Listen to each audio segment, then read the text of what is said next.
Today, it's Edwin's Monday evening property rant.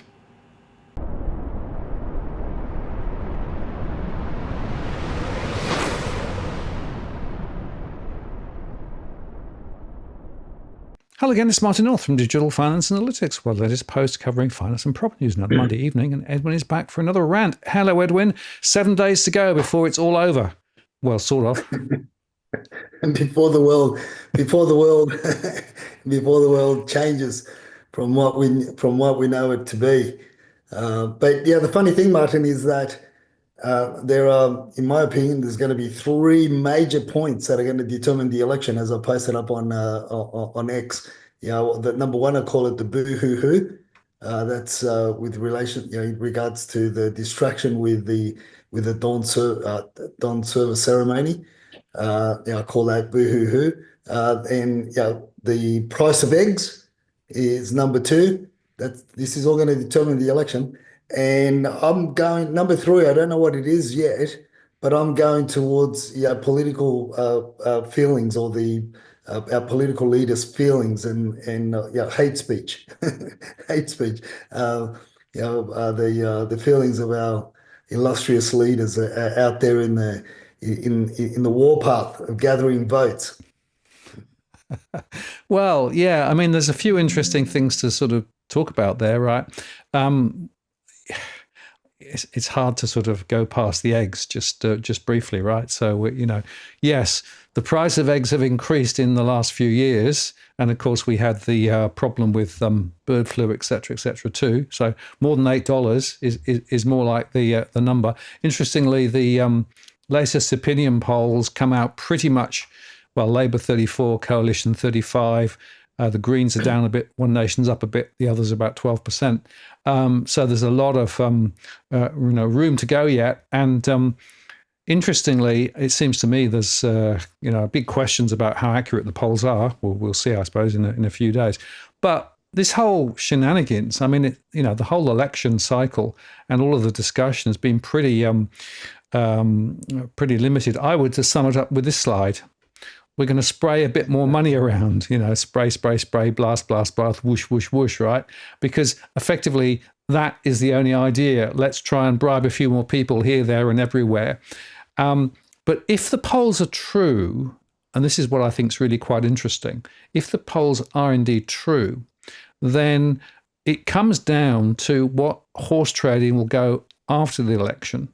And of course, that's where the Greens come in. And there was this article, which I thought was quite interesting, because this article suggests that if in fact there is a very close run and the Greens are effectively part of the party, well, they're pushing for changes to CGT discounts, et cetera, and that could have an interesting fallout on higher rents and maybe push investors out of the market. And of course, one of the other things that the Greens are interested in is the issue of the rate at which the tax will be imputed on, for example, superannuation. At the moment, Labour's talking about trying to figure it out at about 3 million or thereabouts. The Greens want it down to 2 million. And that's going to be a really interesting little question, because if in fact they need the Greens, then this idea of imputed tax, in other words, not tax on when you sell something, but on the value of your property, well, that lets the door open to taxing capital gains in other situations, not just within the superannuation framework. This is something which hasn't been discussed enough, in my view, over the last little while. And to my mind, this is a really, really important issue. In fact, there was an article on it, Tax Trojan Horse Realizes Worst Fears. They warn that the unrealized capital gain question could unleash a wrecking ball and all sorts of things. So I don't know. It's a mess. I don't think that we've seen much progress over the last week. And I guess in a way, Edwin, that probably explains to me why it is that we're seeing the situation with regard to the markets relatively weak. The auction clearance rates were relatively low. People are sitting on their hands waiting to see what's going to shake out. Plus, of course, we've got the broader issues with Trump and everything else. So interesting, messy time. Oh, it is. it's a bit of a quagmire that we're in, or that the governments are in, and it's interesting from many angles, right? Where you talk about the Greens, you also alluded to mention uh, the fact that they also want a rent freeze. And that's one of the big points. One of the main points in their agenda is to have a rental freeze.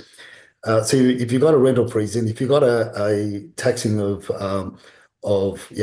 forward taxing of capital gains, let's say, even on principal places of residence, then you are going to basically bring the construction industry to a halt, and you're going to also bring the renovation side of the construction industry into a halt as well. Because who's going to be prepared, or who's going to want to renovate their homes or their properties to achieve a greater price, particularly when they're taking. Yeah, let's take it. It's going to be a 50-50 split between the government and the government and yourself. It doesn't leave if you're going to be spending $20,000-$30,000 in order to achieve an extra $70,000-$80,000 on the other side by fixing up the property and renovating. Well, you're going to say to yourself, why would I? Why would I want to do that? Because at the end of the day, you're going to spend the money. You're not going to get that money back. Because you can't claim it as you would from an investment property or a business expenditure. It's an expense out of your pocket after tax. So this is the conundrum. This is the dilemma. And this is, as you say, this is policies that have not been thought through. And as I keep on saying over and over again, the idea of carte blanche, cutting out the benefits of the negative gearing benefits to all housing properties or residential properties that are investment properties, again by the Greens right now, that's going to create the problem that we've got in Victoria, where properties are going to be put on the market. Nobody wants to buy them because they're in the wrong place that the Greenies want to live in. The Greenies don't want to go out and live in the sticks of Melbourne, Martin. They want to live in the inner wests of Melbourne. They want to live in the ritzy parts of Melbourne. They don't want to go out there. It's too far for them to commute. My God, they've got to get up early in the morning. You can't do that. You got to have your mushrooms in the morning, or you have your mushrooms late at night, and therefore you can't. Your head's still spinning by the morning, from the effects of the magic mushies.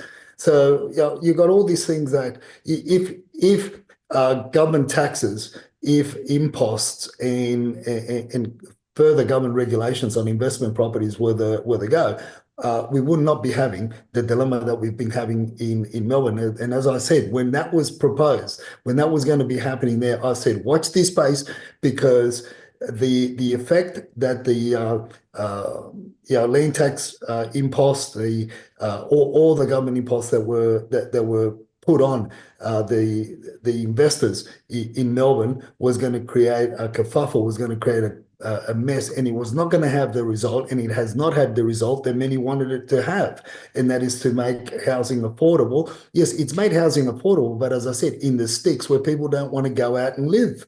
Where these people that are changing policies, making the decisions, making the policy changes, don't want to go out and live, and the followers of these leaders don't want to go out and live out there, and hence the reason why you've got 3 times the amount of freestanding homes for sale in Melbourne than what you're doing in Sydney. So that's the sheer reality, Martin. And so these government changes are not going to look. I'm not saying that they're not going to ever have a positive effect, but I'm just saying in the short to medium term, it's working against the renters. It's working against the people that they allegedly say that they want to help, because as you and I have been noting, especially through your surveys, that the rental prices keep on rising, and we've been keeping a track of the rental market, and it's lower than 50%, than historical lows.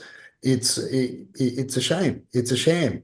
Going a step further back, Martin, with regards to the price of eggs and everything else that we were talking about, why didn't the commentator ask them about really drill deep and ask them, what's the auction clearance rate for last week, boys? Well, that would have been a much, much more sensible question, wouldn't it? Because it's, right in the headlights of the Australian psyche is auction clearance rates and what's happening. But here's a statistic which is quite interesting. The National Housing Affordability Metrics Summary Dashboard, this is from CoreLogic and the ANU, although no, CoreLogic's just to change his name, so we'll come on to that in a second. But it's interesting, if you look at the dwelling value to income ratio, it's shot up to 8. If you look at the income to service a new mortgage, it's more than 50%. If you look at the years to save a 20% deposit, it's above 10 years, 10.6. And as a percentage of income required to pay a rent, well, they're saying it's 32.9%. But just let me highlight, that's gross annual household income, right? Now, there's two things. That means that it's before tax. And also, of course, gross household annual income is not individual incomes, it's the household income. And we're seeing more and more households that are now where 2 or even 3 incomes are going into the household to try and help cover some of the costs. So this is a very damning metrics set, a scorecard, if you like, of the massive and classic failure that we've seen over the last few years. And I haven't heard anything, not anything, through the political campaign over recent times that is really tackling the root cause issues here. They're sort of talking about all sorts of fluffy things and things around the edge and tax breaks and what have you. But I made a show the other day, forget affordable housing for generations. I don't know whether you saw the article, but it was quoting Saul Eslake, who said, look, let's be serious. There is no real focus on trying to solve the housing affordability issue because we have more people who own property already rather than those who want to get into the market. So, of course, they don't want to see property prices come down. And on the other calculation, and this is relevant specifically with regard to the Greens, who are saying, well, we don't want to see property prices fall, but we don't want to see them rise. So over time, incomes will catch up. And a quick back of the envelope calculation suggests that if you do that, then you're looking at something like 60 to 70 years before the income to property price ratios get back to where they were. In other words, there's no affordability for generation after generation after generation. So the whole thing is completely and utterly broken, and nothing through the political campaigns of any of the parties are really getting to the heart of it. And in fact, as I've said several times, nobody wants to talk about the real pinch point, which is the rental sector. And as you highlight there too, Edwin, the fact is that in Melbourne in particular, because of all the legislation that's come in and other things that have gone on there, landlords are running for the exits left, right and centre. So the supply of property continues to go down. And like it or not, what we're seeing is that more people are finding it more and more difficult just to get by. And, just to underscore this, you need 2 jobs to live. It's a pretty amazing, side hustle nation. There are people now having to work longer and more jobs just to get by. And again, I didn't hear that really discussed at all in the campaigns. Of course not, because that's not what the mainstream media are all about. And because they themselves don't know what it means to be, to be, in the position that a lot of young Aussie battlers and families are in, and God forbid that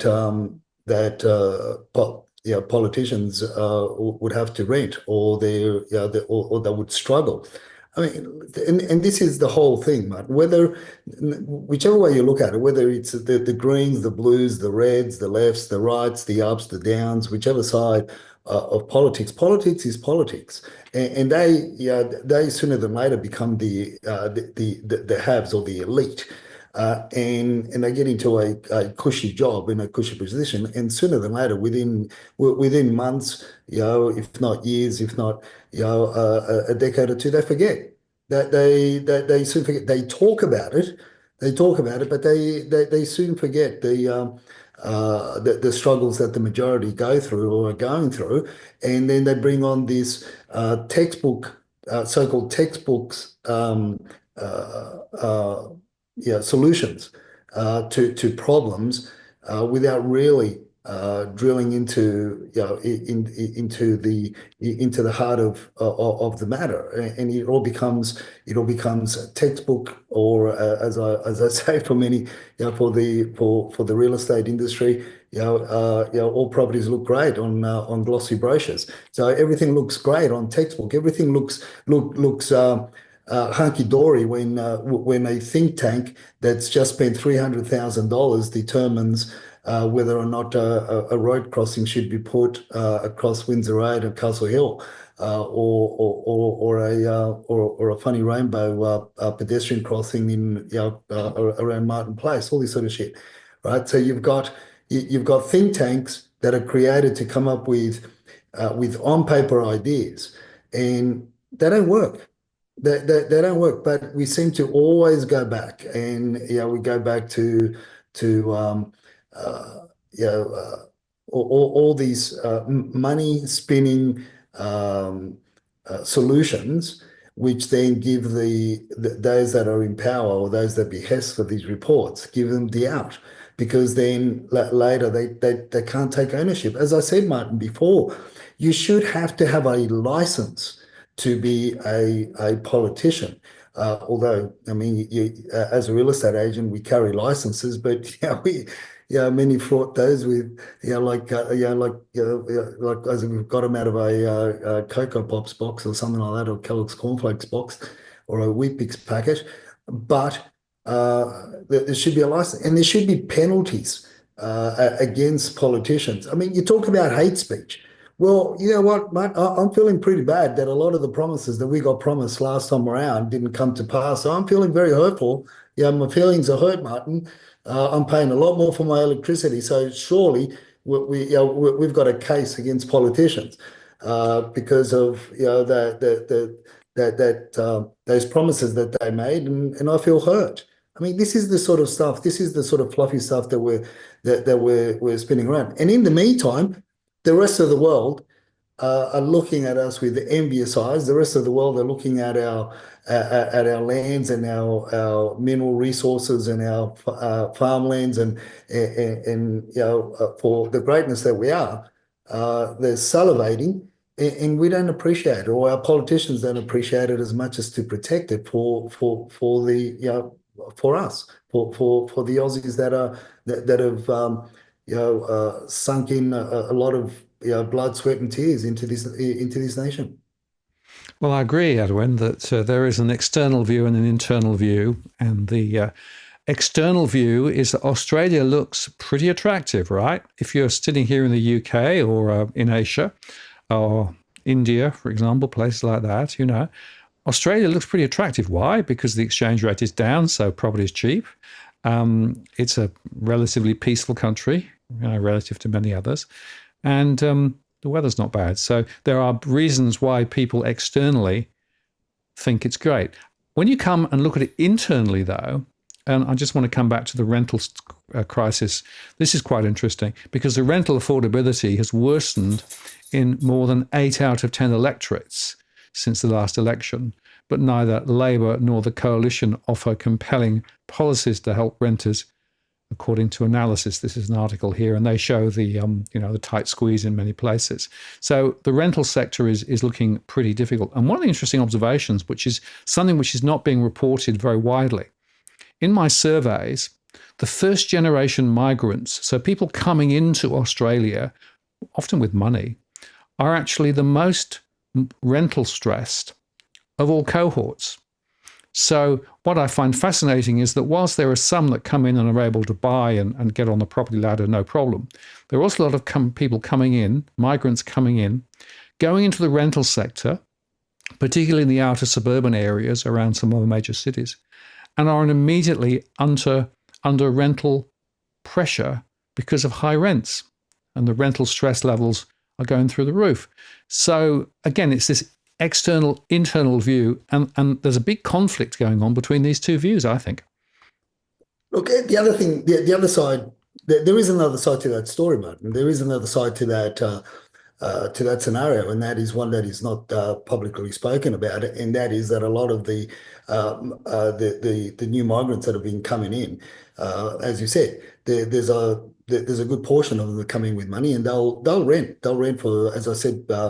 I've been saying for a couple of years. They've hence the reason why I've called 2025 the year of the silent tigers. This is where the tigers roar, and this is what we're finding because they've sat it out, looking to see, uh, in Sydney, where the good schools are, where the good infrastructure is. They sat it out. They came. They're renting. These are the people with 30, 40, 50% deposits in the bank to buy a house. And they've set it out to basically spy out the land before they buy.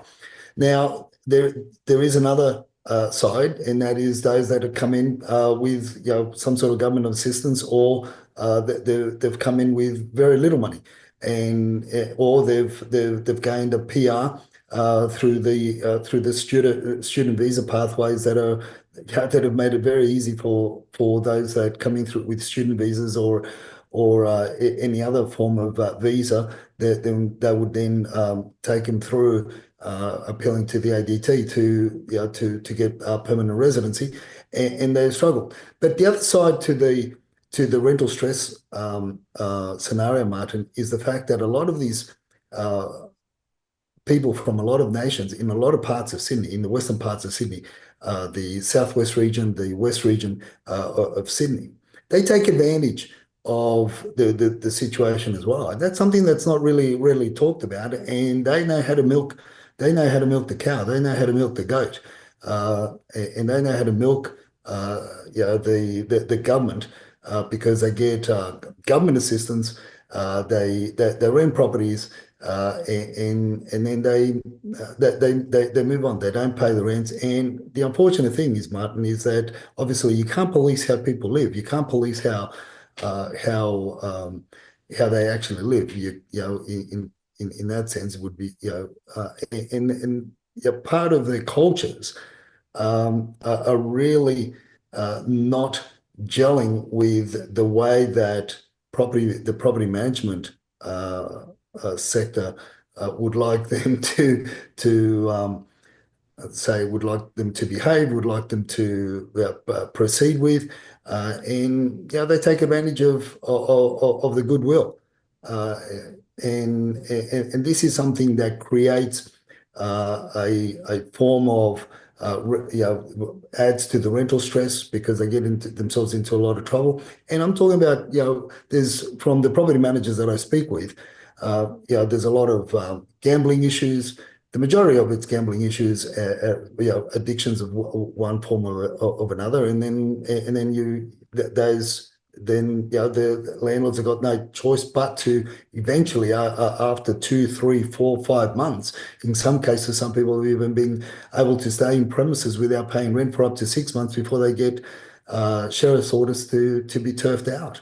That's the unfortunate thing, and that's because of the nature of our environment that's really hasn't been prepared for other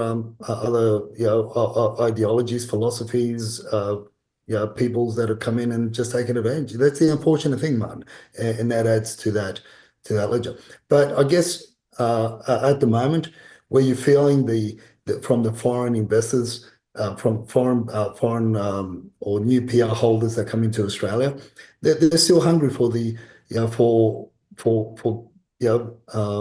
first class real estate, or be looking for areas where the communities are congregating around. As I said, we've become Sydney. I don't know much about other cities as much as I do about Sydney, but Sydney's become very, very polarized, and you see that those are areas that have created communities of people. They become very, very popular, and they've also become very costly to enter into.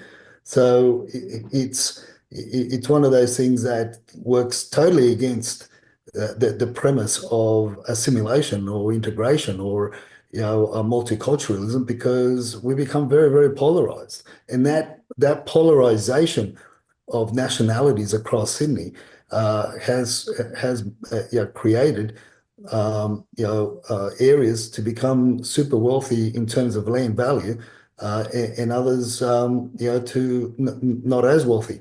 So it's and this is what the politicians don't understand, because the majority of them are career politicians, and they really don't walk the streets, as you could say, as you and I do.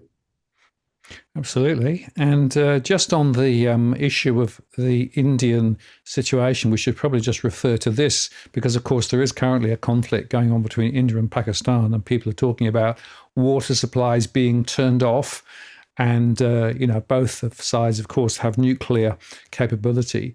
So if you ever wanted a reason to think about looking elsewhere, well, maybe that's a reason. And I suppose the other side of it is if you actually have Indian and Pakistani communities in Australia, you wonder what that's going to do between any tensions as well locally. So, there's a whole bunch of consequences potentially of this sort of thing and this sort of development. Well, this is something that we've been discussing for a very long time, and you and I have uh, raised these points. The mainstream won't raise them, and other commentators won't raise them, but I've been raising these points for many decades, because I've seen the transformations of many suburbs over the 30 years that I've been involved with real estate. And you've got a situation now where, but it's in my view, Martin, there have been already have been lines drawn across many suburbs of Sydney anyway, even amongst the Indian community. Let's not think that the Indian community is one happy clappy family. They're not. They're very, very much divided, and you can see that in by the way that they've moved, and you can tell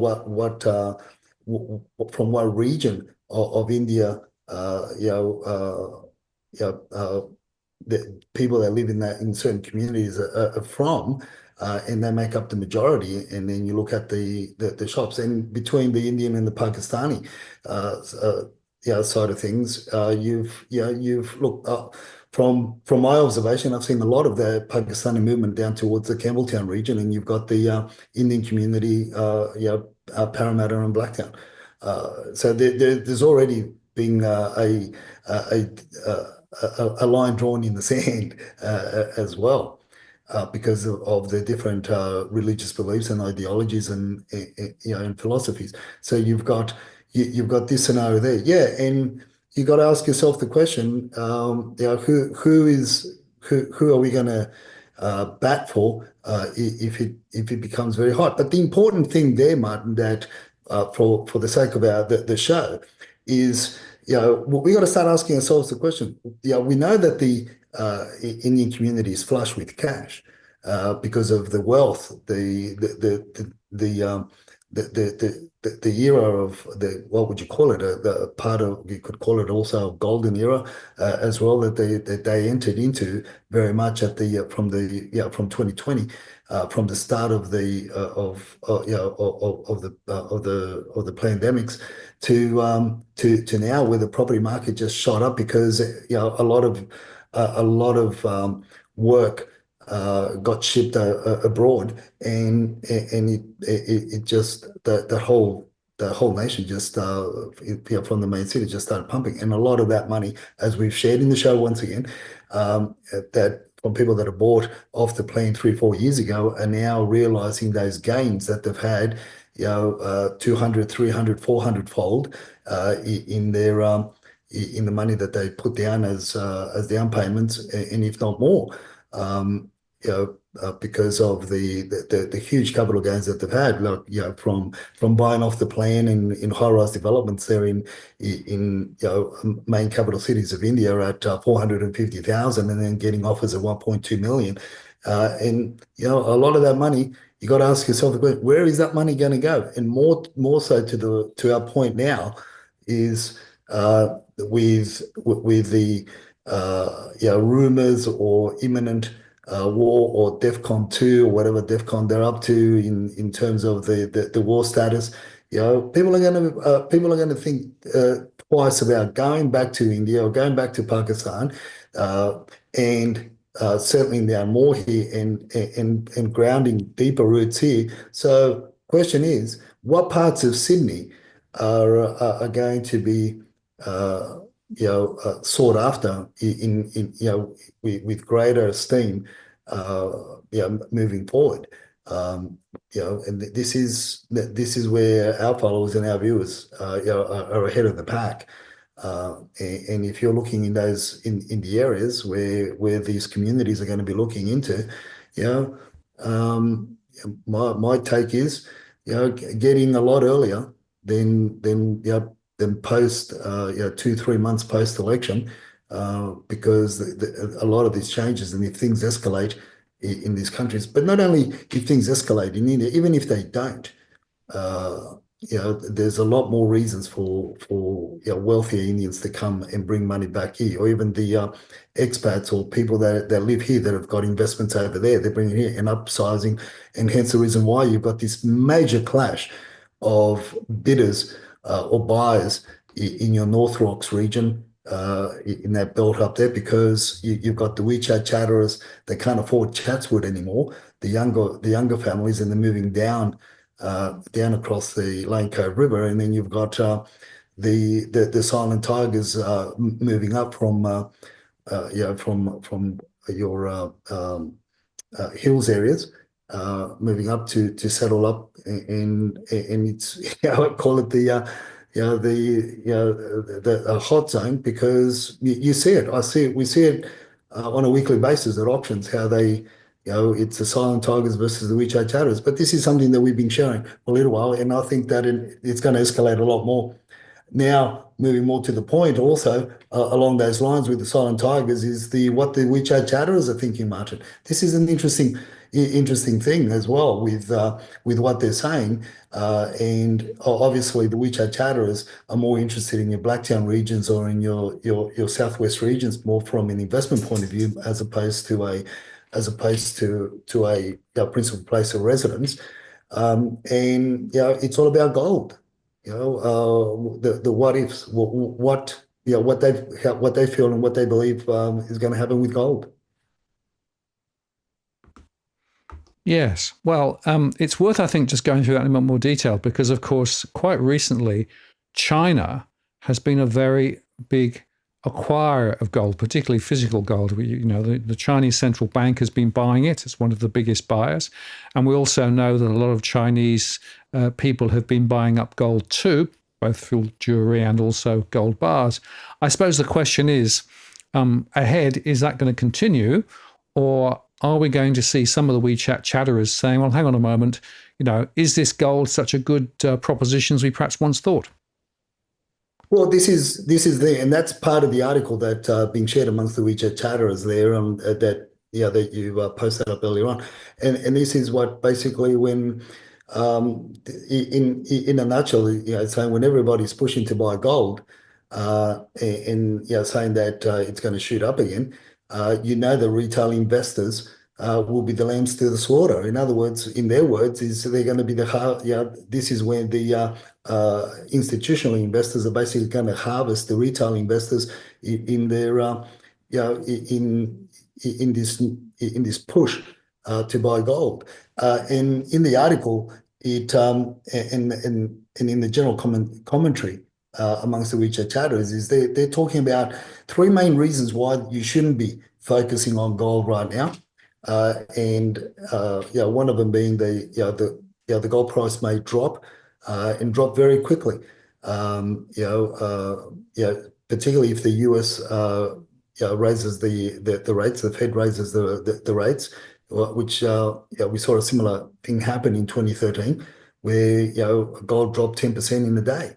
And in the 80s, we saw gold drop from 800 or so an ounce to something like 365 an ounce when rates went up to 20%. So that's one of the main points. Now, they're not saying that this is going to happen, but this is the what ifs. And they're giving the scenarios, that they're giving a warning to people not to be so so eager to continue to believe that the gold is going to shoot right past the 10,000 mark, or or in their 10,000 yuan, meaning let's say 5,000 per ounce or whatever. And if you the second point is, if you're buying physical gold, your name is registered with obviously with where you bought it. You're registered. It's kept in a banking, with a banking institution, with some sort of organization, and it's registered. And if there is a war, again, this is chatter amongst the chatterers in mainland China and here. And this is, the laying the foundation for what they're pushing for later on, right? So this is so if there is a war, obviously the government or governments are going to confiscate that gold, because you're registered with them. You can't hide it. Now, some people will try and or any other emergency other than war, the government will confiscate it. Now. And that's even gold on paper. It doesn't have to be the physical thing, but it can also be on paper, right? So obviously, then they're also saying that the third option that people opt to in uncertain times, or when they feel that gold is going to go up in value, is they go out and buy jewelry. Now, with buying jewelry, they're saying the resale value of jewelry is you can lose up to 60-70% of the resale value, because most of the value of jewelry is is related to the craftsmanship, and then they've got to take out from that.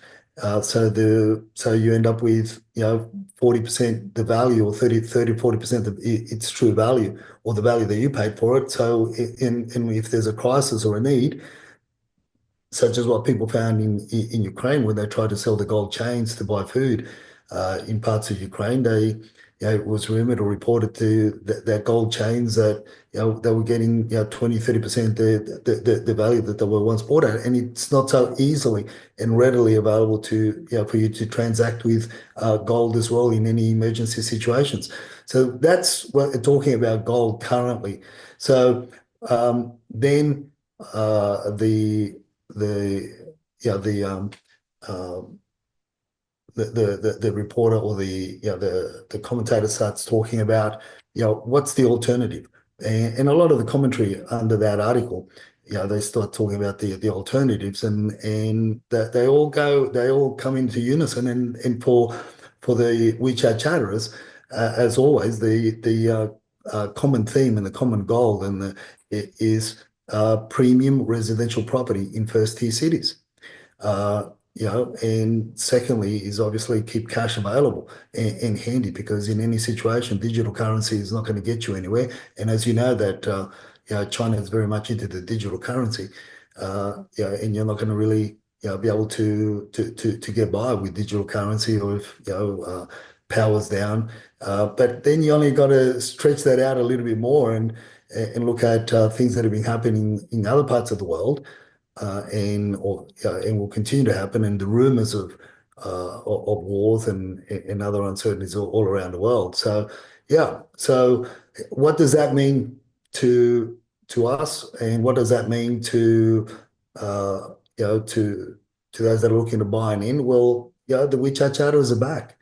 The local WeChat chatterers, of course, you've got different levels of understanding of investment, but the majority of the people that are reading these articles are your typically WeChat chatter mum and dad, as we call them, little aunties with a lot of money, or they've got other investment portfolios in precious metals, and they're going to be spooked.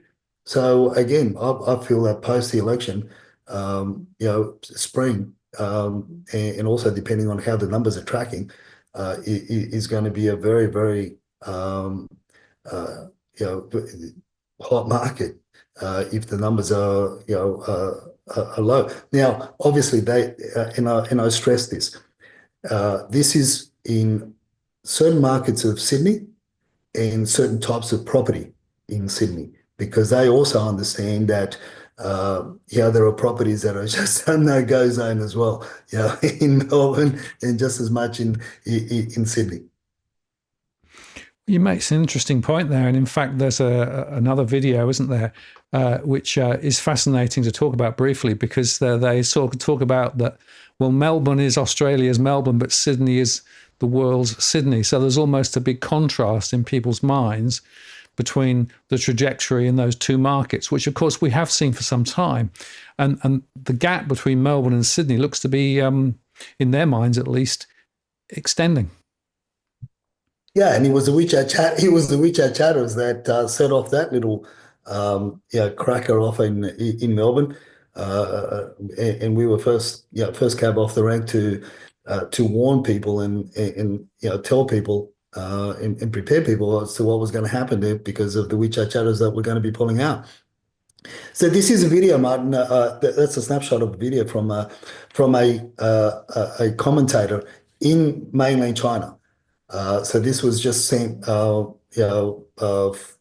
or 7 minutes before we started the rant, and I was able to sneak it into our notes.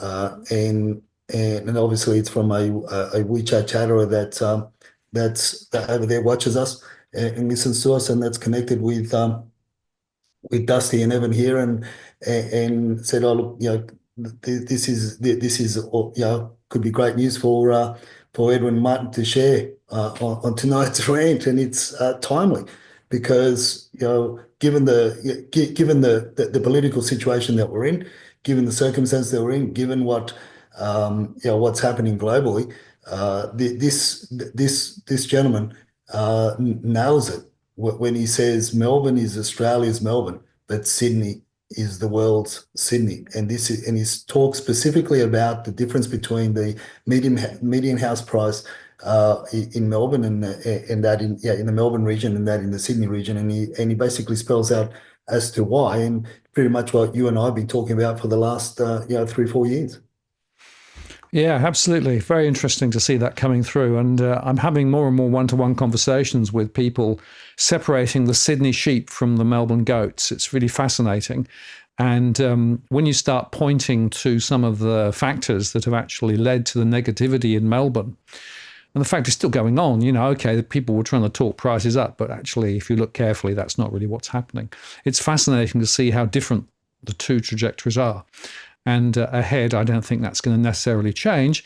Although, of course, there are equally planning questions in Sydney as well. And I don't know whether you saw, but over the last few days, there's been a bit of discussion specifically about Parramatta Road, for example, right? So, how are you going to actually put housing on the Parramatta Road because they want to use the expansion of the high-rise development, but hang on, will the road stand it, for example?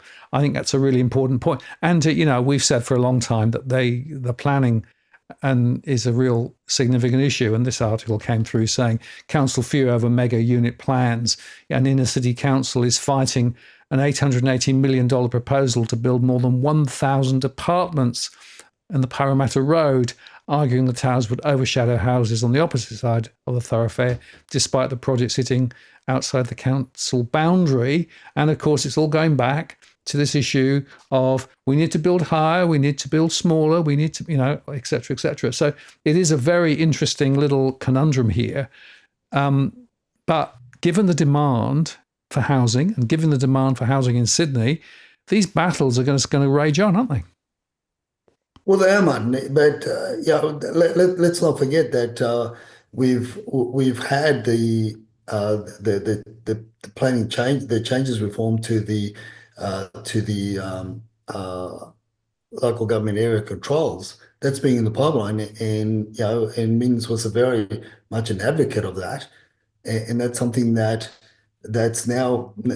well and truly in, and I mean there are big upsides for people that are holding onto property that are within 800 meters from shopping centres, and there's a lot more that you can do with your property. But the question is going to be as to whether or not the developers are going to be available, ready, willing, and able to jump in and buy up when more to the point, when you've got the landowners that are going to want to take most of the cake and the cream and the cherry on top, and leave nothing for the developer and the builder. They're going to be holding the bag and hoping that the property values are going to rise up by the time they start the development to the completion. They're going to go up in value by 10-15%. And look, let's face it. When the banks do the reverse feasibility and they work out that there's not, that if there's nothing over 22-25% in the gross realization profit, they're not going to lend you the money. So you're either going to be working on these developments with cash on hand, which is very difficult, and very few have got that cash on hand. Or you're going to be going to loan sharks in order to borrow money at 9, 12, 13% in order to even finish some of the projects. So this is the conundrum that Sydney is in at the moment. You've on and on the other side of that fence is you've got councils, like Blacktown Council, and you've got areas such as Schofields where they've just reversed certain proposed plans in the Schofield, in parts of the Schofield region, and this is only just happening in the last couple of weeks, where you've before you had landowners there that were holding on to 2-acre, 5-acre, 3-acre parcels of land because they were going to be getting anywhere between $3 million to $6 million as a potential is going to be gazetted as a residential subdivision, but the Blacktown Council scrapped it, literally you could say overnight, and people that bought land on options, they've just underdone. So there's a property at the moment I won't mention the address, that the owners were hoping to get close to $5 million because of the proposed changes to the LEP there and to the controls, and now that they've heard this news, now it's on the market at 2.5. And that's, and they're hoping to get to 2.5. So a lot of dreams have been shattered, and a lot of wannabe and seasoned developers have just done their ass in buying, putting up 5% deposits and releasing them, and potentially they could be asked to fork up balances. Who knows? Depending on the contracts, depending on what contracts they signed, they agreed on. Many of them could be doing the backsides because of a certain shift of a pen. So that's what we're in, Martin. But I always go back to the fundamental principle that you and I discuss relative to the economy, which is pertinent and very much in the forefront of the construction industry, and that is who's got the money to build. Who's got the money, who's got the cojones, and the third one is who's got the know-how to go high rise. Fair enough, medium density, small to medium density, but when you start talking high rise, it's a different kettle of fish. So that's where we are. So this is what sort of, in a way, links to the hope of that the real estate industry as well as the construction industry have, that post-election we will see those three rate cuts or potentially 4 rate cuts, to stimulate the construction side of things, supposedly, and that we spoke about last week. So it's a vicious circle, man. Certainly is. Well, just briefly on the planning side of it, there was this one from Olympic Park. So Sydney Olympic Park is set to take on more apartments than planned. They'd had a plan that had 13,000 homes across 5 distinct neighbourhoods by 2050, but the body is now considering plans to increase the number of homes on the site according to different industry sources.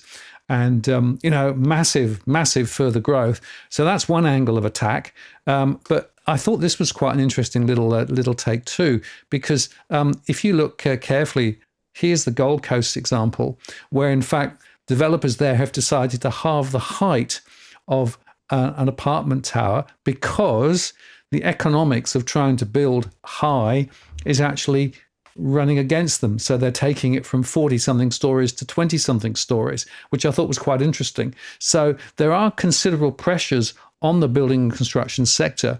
And a lot of these projects that people have been talking about, when you actually do the math, you've got to say, okay, who is making the money and who is going to lose money? And I have a feeling that whilst some of the landholders might be making money, I think a lot of other parties could be losing money.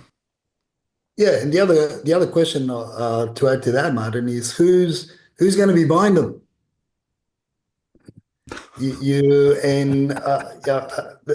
is the $64 million question.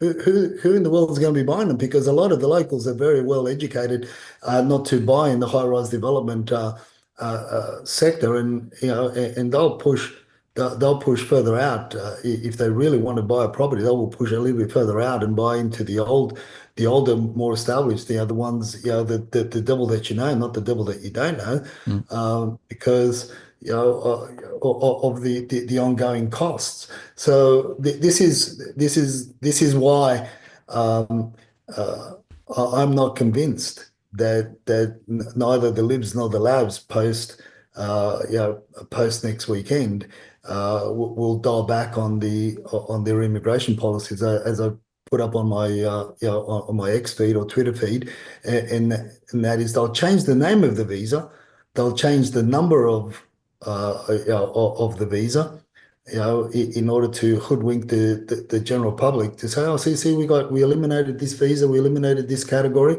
but little do they know that on the other side you've got a different category and a different pathway that's just emerged, and it's pulling in just as many, if not more. So for me, as I've been saying for a little while now, this election is all about one's going to bring in renters and the other one wants to bring in landlords. Choose your poison. Spot on. Well, we might touch on that briefly, but just on the RBA, because the other thing you mentioned were the rates. Of course, there are people tipping lots of rate cuts. Some people are saying Westpac, for example, 25 basis points is locked in May from the RBA. But I thought this was quite an interesting little take on it. This is again from the RBA saying, well, don't get too excited about rate rises and rate cuts because not everybody is equally impacted. So at one level, they say, look, at the aggregate level, actually exchange rates are more impacted by interest rates rather than actually, for example, the costs of mortgage holders. But of course, the truth is that a top-down view where you actually are trying to spread it across the economy doesn't really tell the full story, because there are borrowers out there who are absolutely up against it because of the high interest rates. And it seems to me that the RBA is almost trying to say, no, we don't have a problem. Housing affordability isn't that much of an issue. And there are other factors like the exchange rate, which we've got to take account of when we think about moving rates, which I thought was quite interesting. But the truth is, Edwin, that we've still got a lot of people who are absolutely up against it because of those high interest rates that have actually come through and are highly leveraged. And actually, the Reserve Bank did admit that there would be some that would be feeling the pain because of the high leverage, but they're trying to sort of almost hose that down, which I thought was quite interesting, given the expectation of significant rate cuts from many parties. And interestingly, even the markets have pulled back a bit because they were talking about 4 or 5 rate cuts. Some of those have gone away a little bit now because of what's happened with regard to Trump doing a back somersault and sort of saying, well, maybe the tariffs won't come in as hard and we will do some negotiation. And of course, I did a show earlier in the week about Trump's change of tactics and how much is that going to play out? And just on the housing thing, this article came out to said that the housing plans spawn multiple risks. You can, as you say, pick your poison. Do you want tax breaks from the coalition? Do you want more help from Labor for others? Do you want the nationalisation of the LMI processes? I mean, there's a bunch of questions there. None of this, though, really is going to help in terms of the fundamental structural issues we've got in the housing sector. As I discussed earlier on, this is a multi-generational problem. And the bottom line is that I don't think the election, although it's been positioned around housing, is really getting to the heart of the issues. And there's almost, I think, an intent to do that. So it sounds good in theoretical terms, high-level terms, but when you drill down, it's not going to make a lot of difference. And the final swing point as we come into the end of the show and look at the numbers, we should just highlight again, there is going to be an increase in the Sydney region of more high-rise, clearly, but the number of houses under $1 million in the Sydney region, which is, the cornerstone of people getting into the market, is getting lower and lower and lower. It's, going back to this slide, this is the one we had, 1140 houses under $1 million back then, right? 1076 on the 21st of the 4th, and on the 28th of the 4th, it's 1077. So actually, we have a real issue. There is not enough property in the Sydney region for the bulk of those people who want to get into the market. And even if they do want to get into the market, they're having to get hugely leveraged up. And for those people, the interest rates are a killer. Yeah, and it's those people that are suffering. It's those people that are biting their nails. And in a lot of cases now, Martin, unfortunately, and I say this with tongue in cheek, with the news of the interest rates going down, a lot of them that were thinking about putting the properties on the market because of the pressure that they were in, and going back into the rental arena. Now they're eating grass in the hope that to sustain the lifestyle, in the hope that post the election, within a month or two the rates will start cranking down, and they'll be able to start having maybe 2 square meals a day, and which is crazy stuff. I mean, we've gone, where it's beyond parody, beyond a joke as to what where we're at. But look, the unforgiving thing that we all got to come to terms with is that no party wants the property prices to fall.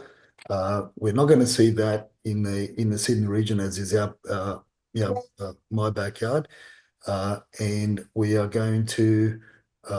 basically going to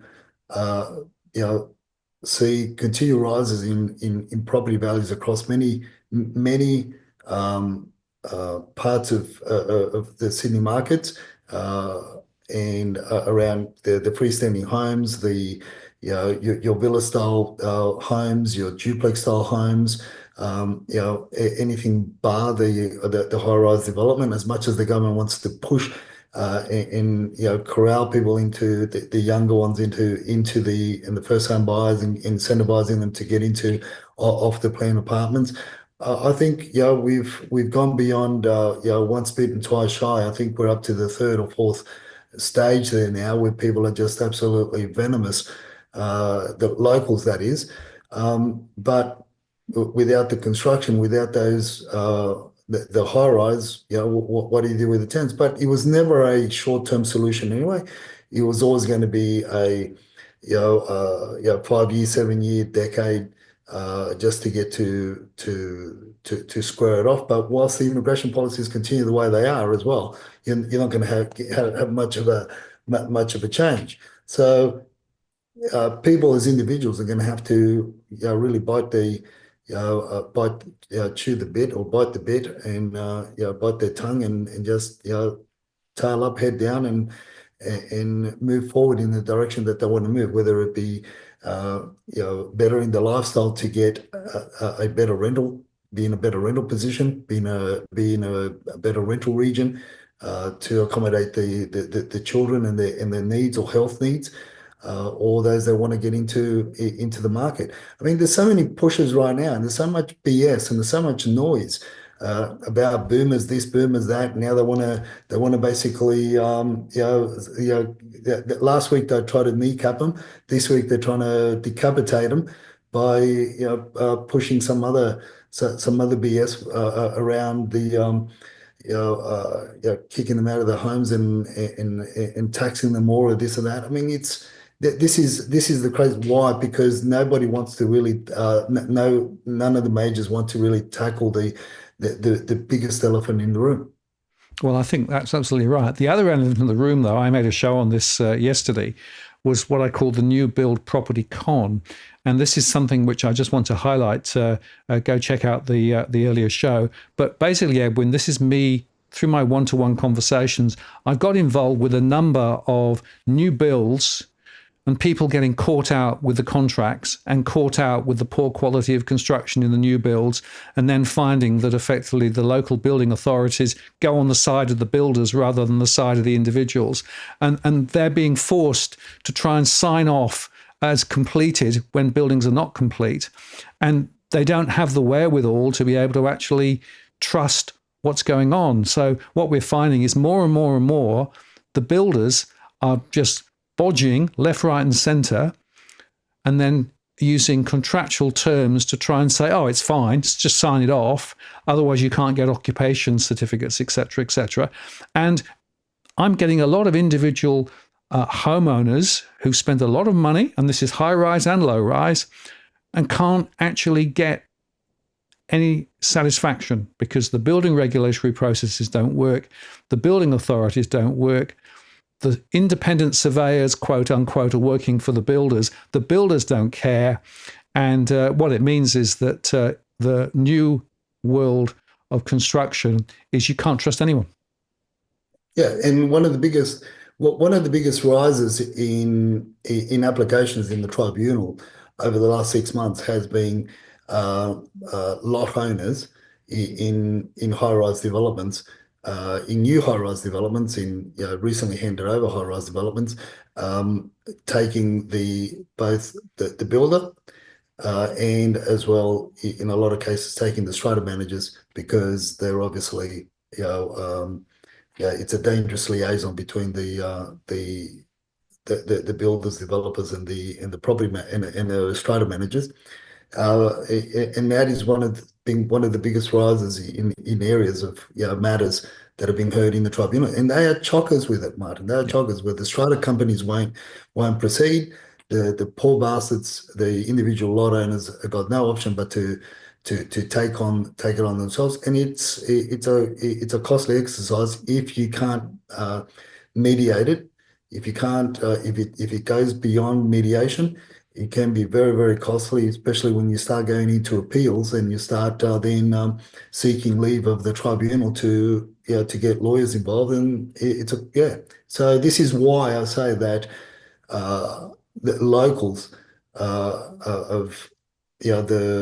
particularly the ones that follow our show, they know to steer away from high-rise developments. Spot on. And interestingly, I've had a couple of people say to me, well, we're thinking we're just going to sort of go with what they want because the alternative is just the litigation will take too long. It'll be too costly. We can't afford it. We just want to get into something. But of course, the trouble is that what you end up with a lemon, and that lemon is still a lemon when you come to actually live in it, or if you want to sell it. And a lot of the lemon-related activities, things like waterproofing and bad access and bad finish. And I was talking to somebody just yesterday who actually had a specification for their particular, it was a house actually, was meant to be clad with waterproof wood on the outside, water, especially wooden. It wasn't. It was actually, they put foam boarding on instead, right? Which wasn't actually up to spec. No waterproofing behind. And so they've now got this big battle on their hands. And what do? I mean, almost every time I have a conversation around these things, you just shake your head and think, how did we get into this situation? Well, we got into this situation because there was independent building certification. There was builders who are actually going out of business left, right, and centre and are struggling to get by. All of that stuff. The pressure on construction, the pressure on materials, lack of quality of materials, all of those things are there. And whilst there were some really good builders probably building really good stuff, I'm getting more and more sense that there are more builders who are out there just to make a quick buck and not do the right thing for a homeowner, whether it's an apartment or whether it's a house. And the building regulatory frameworks and processes, you can have all the specifications, you can have all of the rules, But if nobody actually is policing the rules, if nobody is actually making sure that what's being done is right, then you might as well not have the rules in the first place. You might just as well use the materials to build with them directly rather than actually anything else, because it's not. Yeah, this is where you've got the builder was there to guard uh, the person commissioning the build, uh, guard them against dodgy subcontractors, because the builder doesn't do the work. The builder may do the carpentry work, or may do a part of the job, or may do the concreting and that. But in the most part, the builder is there to supervise and manage the project and make sure that all the contractors are running things by the book. That is the reason why, as I shared last week or the week before, that the builder's margin now has gone up from 22% to 25 to 27%. So if you've got a building contract of $200,000, or that's what it's going to cost to do a build, a renovation or an extension, you can add. You can now add what's that 20, 25, you can add $50,000, you can add $64,000 to that, and that's what the builder gets paid in order to manage the project. Notwithstanding, if the builder then does part of the job, obviously then he's going to charge a retail rate for whatever job that they perform, whether it's carpentry or anything else that he specializes in, he or she specializes in. So that's the builder's function and the builder's role. So that role no longer exists, Martin. And this is why we're, as property consultants, we've introduced to our suite of offerings in terms of consultancy. That's what we're doing now, and to basically watch over and see what tradespeople are doing or not doing, and basically giving them a nudge to make sure that the things are done properly. As we're doing it under a consultancy. I have Joe Toomer, a building licensed individual that works in the Upper North Shore. Been working there for 20 years. He's partnered up with myself and the team and all the other licenses that are within the team. We're able to do this. So today I got called out to a property where a builder. So the house was going to be. The homeowner's warranty insurance was going to lapse and having issues with the bathrooms, and this individual didn't know whether or not the works had been done properly, and this is how the builder is rectifying the work. So the issue is the waterproofing issue in the ensuite shower recess areas and in the main bathroom shower recess areas. So what he's doing is he's taken out four tiles off the floor around the puddle flange, or the floor waste in the shower recess areas. He's taken 4 tiles out, dabbed on some waterproofing around it, and it's told the property owner that she'll be sweet once that dries. He'll send the tiler back in to tile it back up, and she'll be right. That's a rectification work. Well, after talking to him, I said, your waterproofing is compromised. You got to rip out the whole floor. That's even that, just ripping out the floor is a compromised method of rectifying that.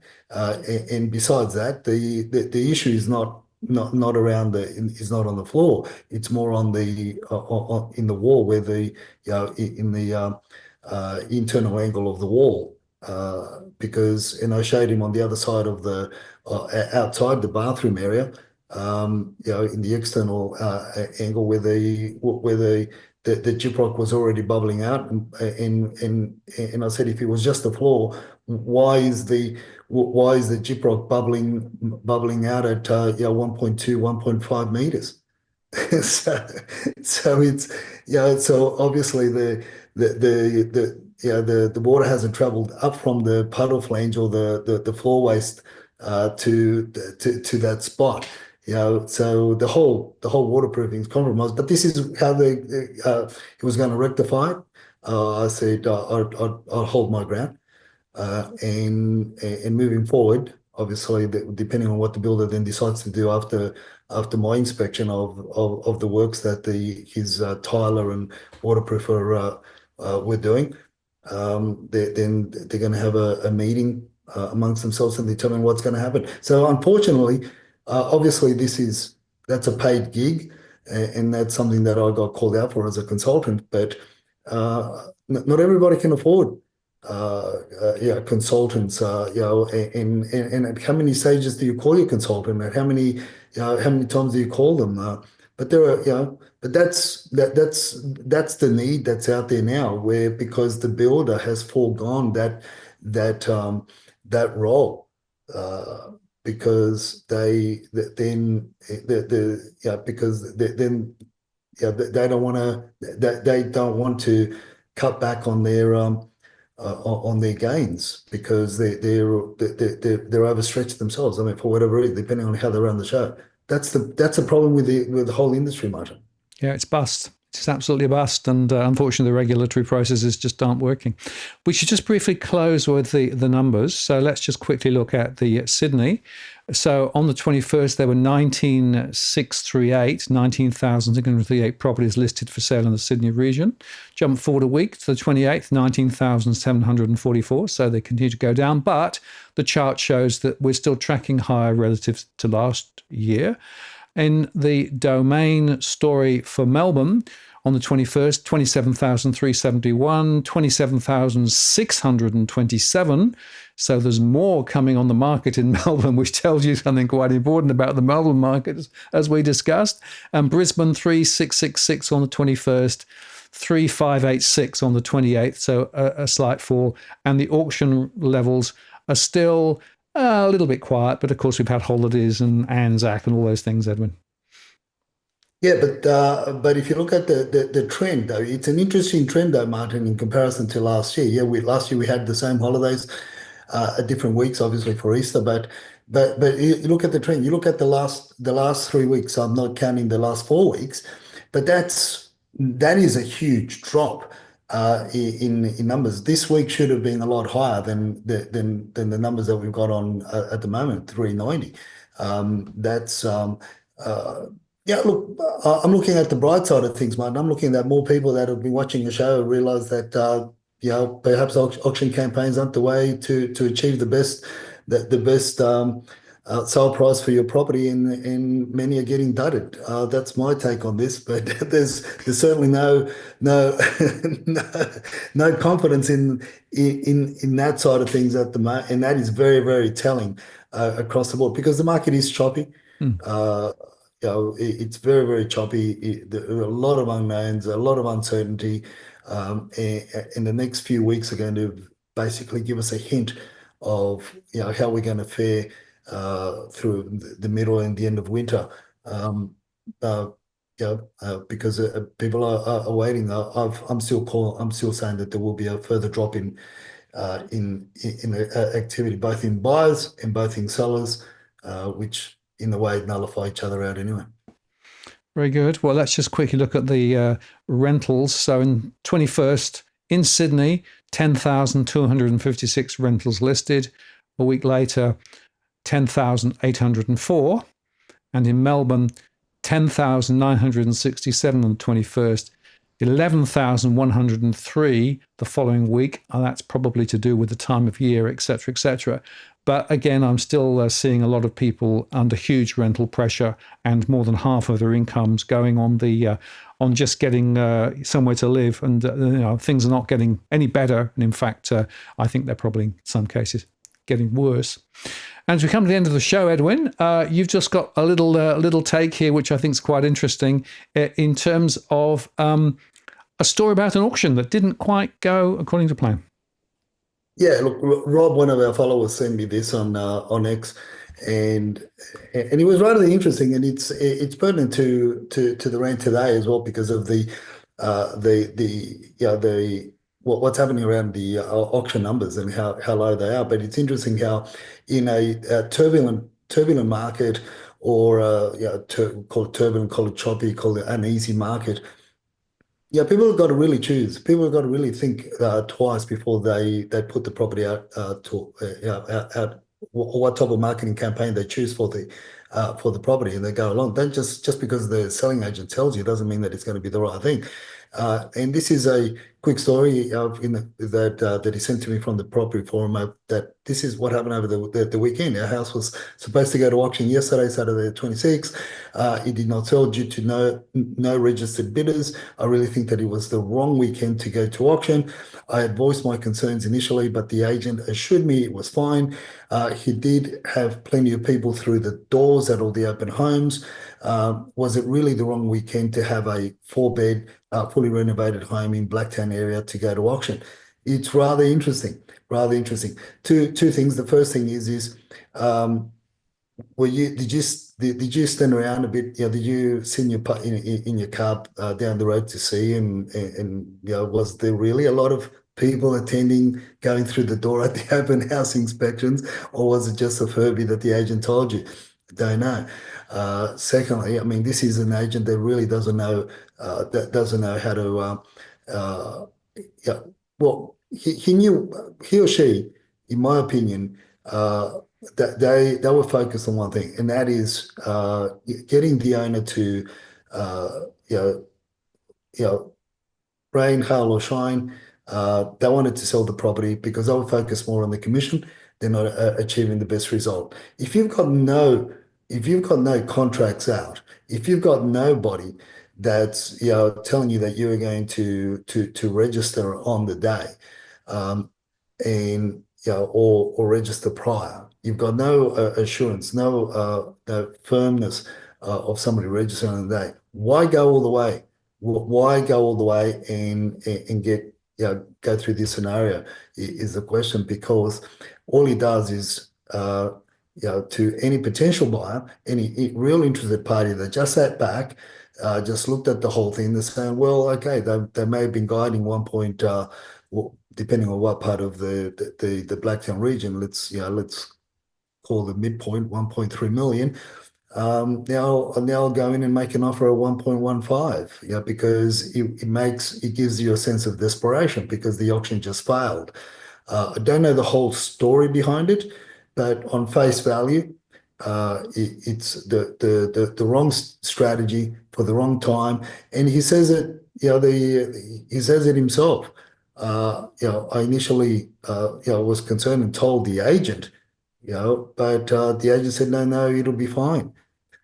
I mean, this is a good time to ask the agent, what gives you the confidence that it will be fine? Look, back in the day when I was selling real estate in the Blacktown region, and this is, when properties that are now selling for 1.3, 1.4 million, when they were selling around the 800, 900. And I've seen some cases where in your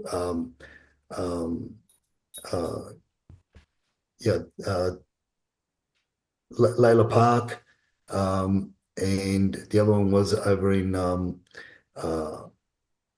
not Kings Langley, on Kings Park.